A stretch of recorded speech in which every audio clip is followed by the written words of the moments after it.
Overcommunication. Guess what, folks? It's not a thing. You can never communicate too much with your team members. The number one cause of any conflict when I'm conducting conflict resolution or conflict analysis within an organization, the reason it creeped up in the first place is usually because colleagues have failed to communicate expectations to one another. But yet they expected the other to deliver on these unspoken expectations, right? When it comes to employee engagement, employee satisfaction, same thing.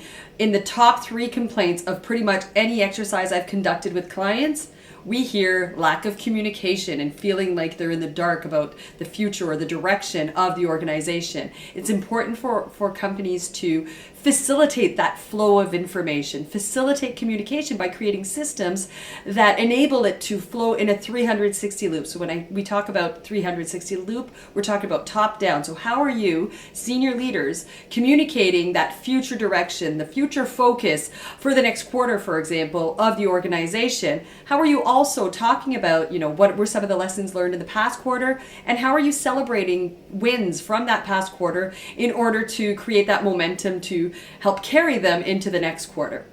Peer-to-peer communication. You also need to make sure that you're helping and providing the tools and trainings to your team members for them to own their working interactions with their colleagues, their communication with their colleagues.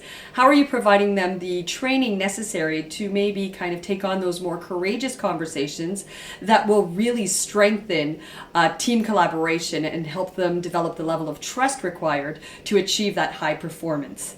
Finally, bottom up, how are you gathering feedback from your team members?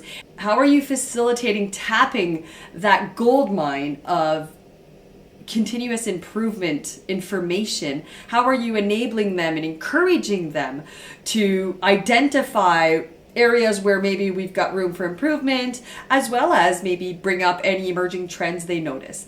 They are the frontline workers and those who are best positioned to proactively identify some of those opportunity areas. Over communication, I don't think it's a thing.